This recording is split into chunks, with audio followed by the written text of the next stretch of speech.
Today I'm going to be talking a little bit about dreams. Not dreams in the sense of last night I had this crazy dream where, I was driving off a cliff. Not that, but dreams in the sense of goals, desires, aspirations, and that type of stuff. So what happens when you achieve a dream? You get this really awesome emotional high.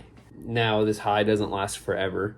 It feels great to achieve a dream, and I've achieved some goals, some dreams, I would say, in my lifetime, my short lifetime. And it feels great to achieve what you've been working for. But it doesn't last forever. It's called hedonic adaptation. Basically, when your emotional high ends, when you come down from that high of achieving your goal or your dream, your mind normalizes your success that you've achieved and adapts to what has been achieved. So your goal that you achieved or your dream that you had succeeded in will become a part of your everyday life and become normalized. As a young teen, you always dream about getting your driver's license. And then once you get it, it just becomes normal, and driving is just a part of your everyday life. You dream about getting a certain dollar amount. Maybe it could be $1,000, $50,000. You dream about achieving that, and once you have it, it's just another dollar in the bank account. It feels good for that moment, but after a while, it's just your next goal. You hit 50K, maybe your next goal is 100K, then it's going to be 200, 300, stuff like that. Having a good physique, having overall just good health, that takes a lot of time and effort, and it's not easy to achieve. Let's just say you start, you're 300 pounds, and over a course of a few years, you're 200 lean. Like, that's a great achievement, and that was probably past your original goal. But you kept going because you kept wanting more, because you normalize your original goal. Viktor Frankl had an interesting thought, I thought, on this topic. Happiness cannot be pursued, it must ensue. Which to me is you can't achieve happiness if it's your goal. You're gonna fail if your goal is happiness. Happiness is just gonna be a byproduct of living a truly purposeful life. And that's a whole nother topic on what is purposeful and what is fulfilling, which I can go into, I have gone into before, and I will continue to explore. Why do we have dreams at all? Why should we dream? Why should we have desires? Why should we have things that we want to achieve? You can look at this a couple different ways. Dreams are an extension of our survival instincts.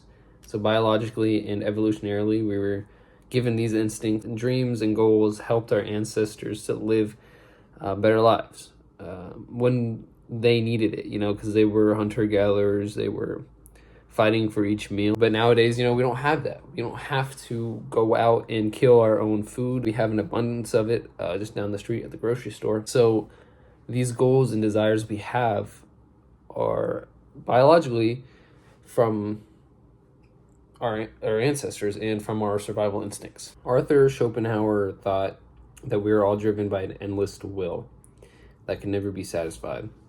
So basically, we desire or dream, we achieve that dream, we are briefly content, and then the cycle starts again. So we have the desire and then another dream. So it's just an endless circle that will never be satisfied. Now, Albert Camus had similarly different thought.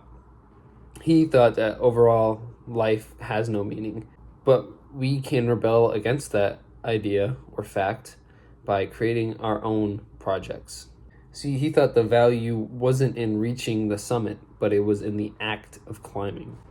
So it's not in reaching your goals or your dreams, but it's in the act of trying to achieve them. Both of these people would agree that having dreams and desires never comes to an end. So you'll always have dreams and desires. Even if you achieve one, you're gonna come across another dream or desire. So what should we do with this information? If we're always gonna have dreams, if we're never gonna feel fulfilled. We're always going to want more.